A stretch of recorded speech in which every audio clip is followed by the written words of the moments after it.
Hey, Shalom Akim, Shalom, Shalom, giving all praises, glory, and honor to Yahweh, Ba'ashem, Yahweh Shai, Ba'ashem, Rakakwadash. Double honors to the apostles and the elders of Great Millstone for teaching us this truth, and salutations to the sincere Akim and Aquatham. And listen, may the blessing of election be upon your house. My name is Raquai. I'm back in here with another quick and Lord's will as always, an edifying lesson. And for today's lesson, I just wanted to do a bit of exhortation in regards to fathers. A lot of us, growing up in this world, especially through the brokenness of our family structures, a lot of us grow up having a terrible relationship with our fathers, and ultimately, you know, our families, we've broken up. A lot of it is because of Esau's system, essentially uplifting, our women and incentivizing them to be basically, married to the government. So what I wanted to do is to be able, for us to have understanding, and the Lord blessing us and opening our eyes to this understanding, is the fact that, we can actually make adjustments, and we can actually make improvements to be able to, make peace with our fathers, right? And a lot of us, if the shoe fits, wear it, right? Because a lot of us, you might have had a father. A lot of us did have fathers, but we didn't have, a very working relationship, healthy, mature relationship with our fathers, right? And some of us, you might have had a, I guess, a surrogate, right? It could probably have been through a teacher or a coach or something like that, you know. But, coming back to this understanding, as a matter of fact, let me start off with this precept here.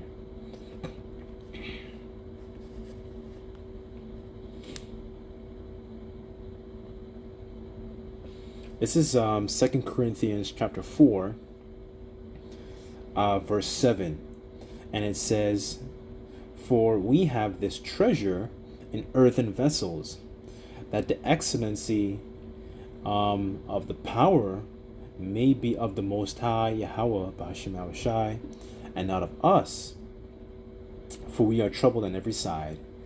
We are not distressed, but perplexed. We are not yet not distressed. We are perplexed, but not in despair, persecuted, but not forsaken, cast down, but not destroyed," right? So we have this treasure in earthen vessels. So what we can do is to be able to time travel and be able to kind of put pieces together so we can actually, become a more whole individual, right? And that understanding and then that comes with recognizing that we are sick. That comes with also recognizing that, okay, yes, we need a physician, but basically fulfilling the role of the woman that grabbed onto Yahweh Shai's garment that had an issue, and we have certain issues, we have to work on. We're spiritually grabbing onto Yahweh Shai's garment, via this word, to be able to become a lot more whole, healthy, robust individuals, young men, which essentially we become more confined to how the Lord designed us to be, right? There was just a splash of necessary evil that had to be, in our lives, so we can be able to call upon that physician, that where we can recognize and realize that we need a physician, right? So really the objective is to have a healthier, peaceable relationship with our fathers. You may not be close buddy, like Carlton and Philip Banks from the Fresh Prince. You may not have that essential close sort of relationship, but having, this is a sort of exhortation to be to be able to have and be the bigger man in this situation, right? And understanding that that they can be essentially there's room for I don't want to say forgiveness, but there is room for opportunity for the Lord to remember us and gather up spiritual blessings by us actually exercising to do these things, right? So let me go to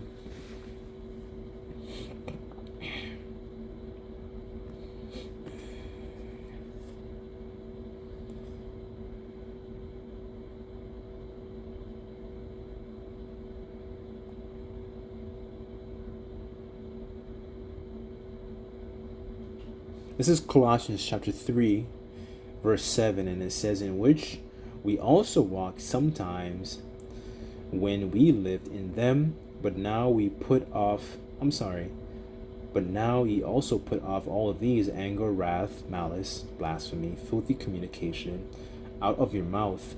Lie not to another, seeing that we have put off the old man with his deeds, and put off the new man that is renewed in the knowledge after the image of him that created him. Right? So we put off a lot of those old habits, those old ways that are essentially not conducive to life. It's not helping you bring towards life. It's not, helping you to, be more conformed to the image of how the Lord actually created us to be, right? Because the way that we were essentially constructed to be was to be very destructive YNs. YN culture, black culture, it promotes a certain perception and it promotes a certain image that you have to be essentially as a wild bull caught in its net, an emotional, overly emotional, with a masculine temperament. You're in a masculine body, but you're overly emotional, and that's not even want to say but that's basically how the enemy wants us to be. The enemy wants you to be in an overcharged, over emotional mindset, and you become essentially in another crash out. You become another Tyrone. You become a statistic, and then you end up in either two ways. You end up in the grave, or you end up well, it's either two different scenarios. You either end up in the grave or you end up in the hospital or whatever, right? But the point is, the way that Esau perpetuates and shows the image of how we're supposed to be is basically how it's a destructive image. It's the image of a pit bull. It's not the image of how the Lord actually intended us to be. That's why in Deuteronomy it says, keep therefore the laws, statutes, and commandments, roughly paraphrase, and do them, for this is your wisdom in the sight of the other nations, right? Because we're supposed to be, looked at as an upright image, essentially. And it also said the word walk here too, because we don't, when you look at the state and the nature of a lot of our young men, they don't walk in a particular way that is conducive to life. It's not actually bringing forth life at all, right? This is why culture is so heavily important, because it keeps you cultivated. Like plants, plants have to be properly trimmed. They have to be, you have to what's the word I'm looking for? Damn, I forgot the word, but it's a specific word that they use. You trim the dead leaves off, and you properly keep the plants groomed, and we're likened onto those plants too, right? And that's why it's so important to work on the subjective things and work on those things that things that from your childhood, so on and so forth, to become a more healthier whole individual, a more sane individual, a more well-rounded individual, right? That's the objective here, i.e., by doing those things like making peace with your fathers. Now, every brother's experience and situation might vary, like I said earlier, like the shoe fits wear it, because you might be in a situation where it was unhealthy and you had to remove yourself from that situation, but still taking that opportunity to make peace with your fathers, also is another good thing to do, primarily because the Lord can easily remember us for exemplifying these certain fruits of the Spirit, by taking that opportunity, right? You didn't want to have the understanding of, man, I could have done this, and have that feeling of regret. You know what I'm saying? So let me go to let's see, where's I going to go? I just want to add to that point.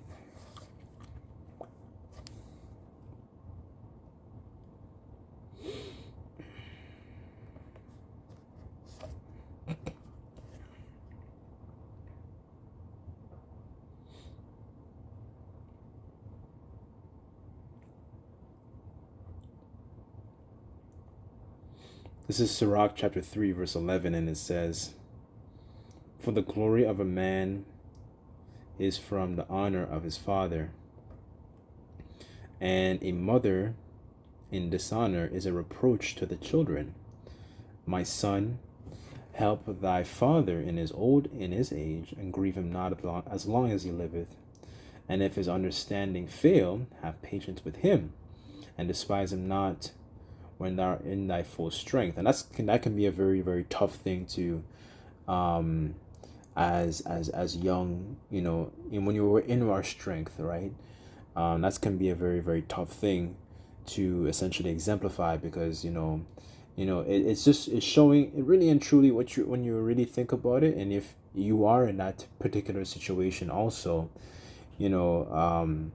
it's essentially exemplifying patience, speaking from experience also, dealing with my own father.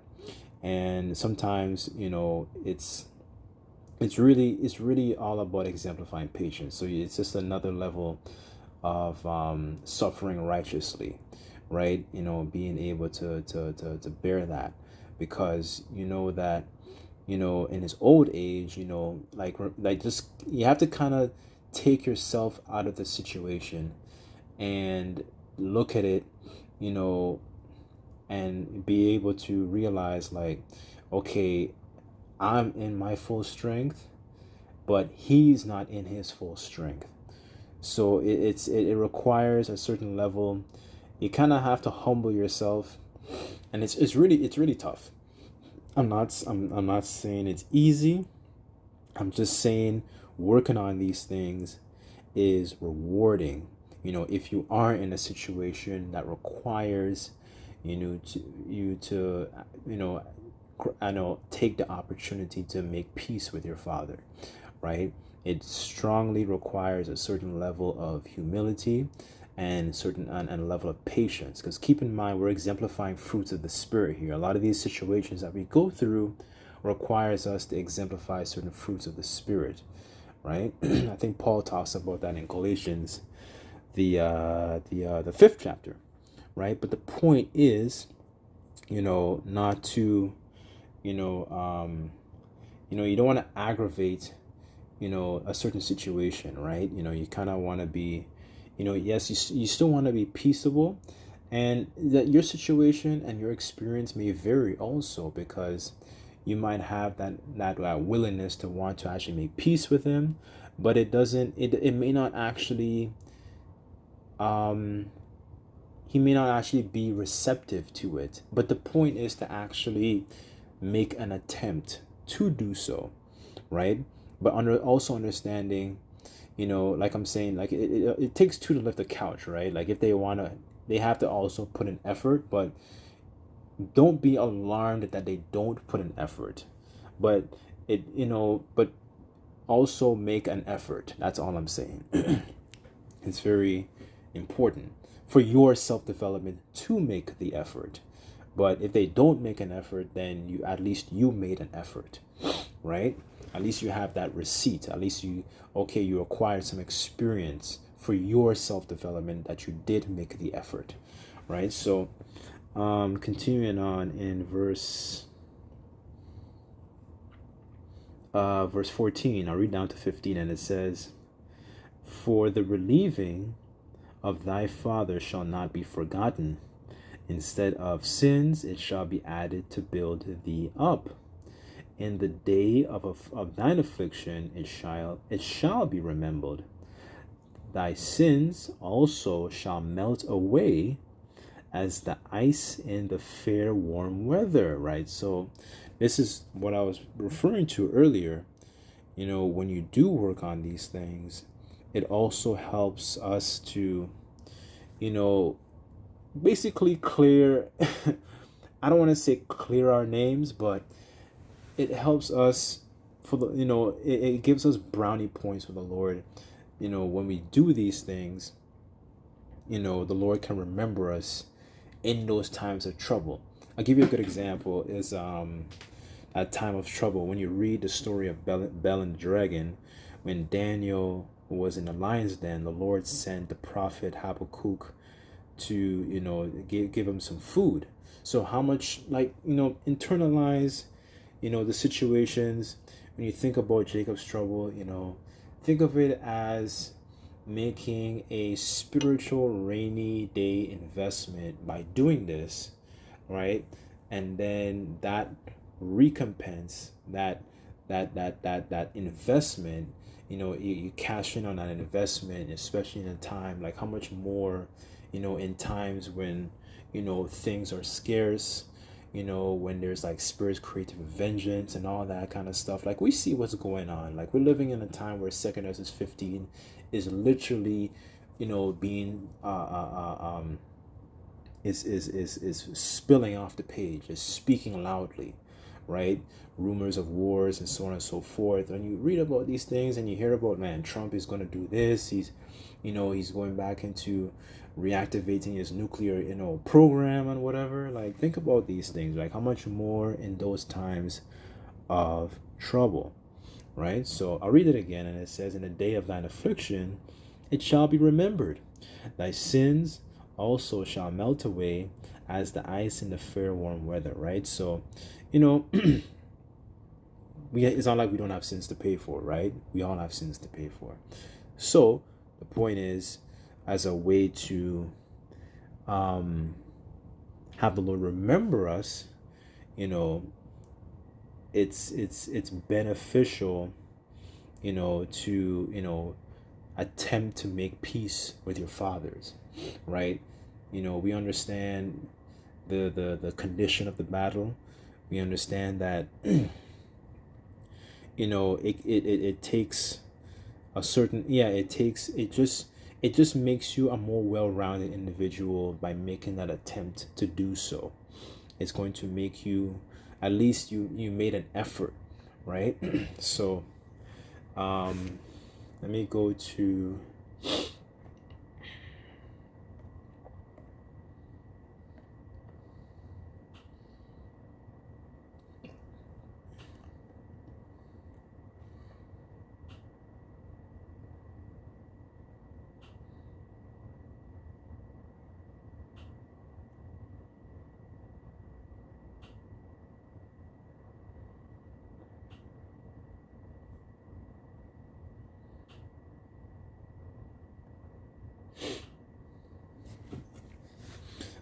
this is 1 Samuel 26, verse 5, and it says, and David arose and came to a place where Saul had pitched, and David beheld the place where Saul lay, and Abner the son of Ner, the captain of his host, and Saul lay in the trench, and the people pitched about him.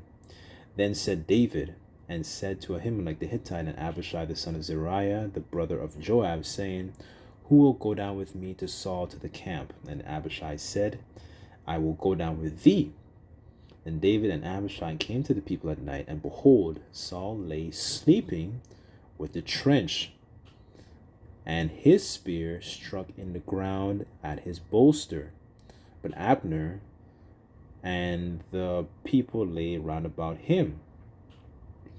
And then said Abishai to David, the Most High hath delivered thine enemy into thine hand this day. Now therefore let me smite him, I pray thee, even with the spear to the earth, at once, and I will not smite him the second time. And David said to Abishai, destroy him not, for who can stretch forth, his hand against the Lord's anointed and be guiltless? And David said, furthermore, as the Lord Yahweh Bashmel Shai liveth, the Lord shall smite him, or his day shall come to die, or he shall descend into battle or perish. And the Lord Yahweh Bashmel Shai forbid that I should stretch forth mine hand against the Lord's anointed. But I pray thee, take now the spear that is at his bolster and his cruse of water, and let us go. So David essentially had an opportunity to enact vengeance upon King Saul, but he didn't do so, because earlier in his life, he had he had javelins thrown at him, right? And I'm reading this, okay, understand that David is not the son of King Saul, but he's there. Essentially, that's his father-in-law. But at the same time, he still had a certain level of cordialness to him. He behaved very cordial around King Saul. And I'm reading this also because you could take this and you could spiritually extrapolate also for yourself. You might have the opportunity to essentially enact vengeance upon your father, whether he might have said some cruel words to you. Maybe he did some things to you that were unpleasant.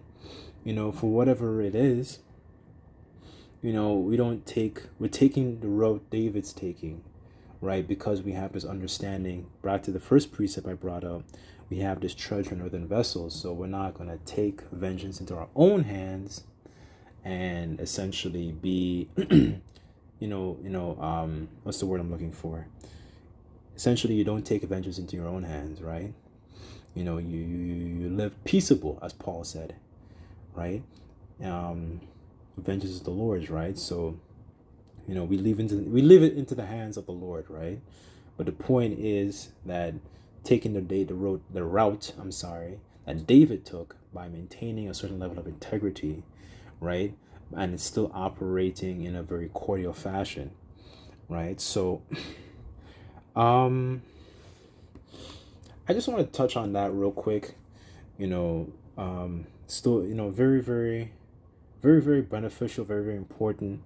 The situation may not even go as positive. It may not go that way, but the point is to make that attempt, that you say that you made that attempt to make peace with your father, right? And you never know. You moving in a particular way, can inquire for him to change too, right? So think about that also. Think about, you making certain moves, you making certain changes about yourself by abiding with Yahweh Shem Shai. It might actually provoke him to actually do change. So you never know. You never know, right? As a matter of fact, let me see if I could find something on that too. Is that Titus? 1 second.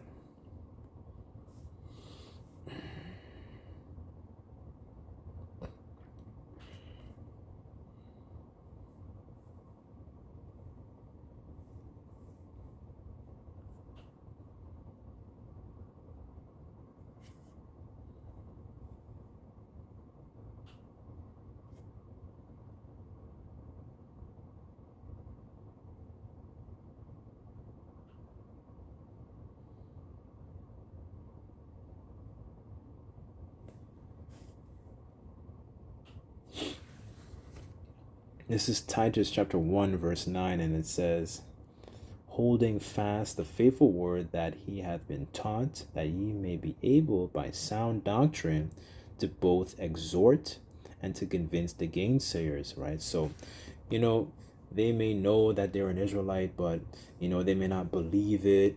They might have scoffed at the idea, but by the way that you move, by the way that you walk, as the scriptures say, a man shall be known by his walk. It can behoove them, right? It may not, but it still can, right? It can go either way. But the point is to do it for your self-development, obviously, right? So I'll leave the lesson there, but Lord's will, this lesson was edifying. Just like to give all praises, glory, and honor to Yahweh Shai. Until next time, I say Shalom.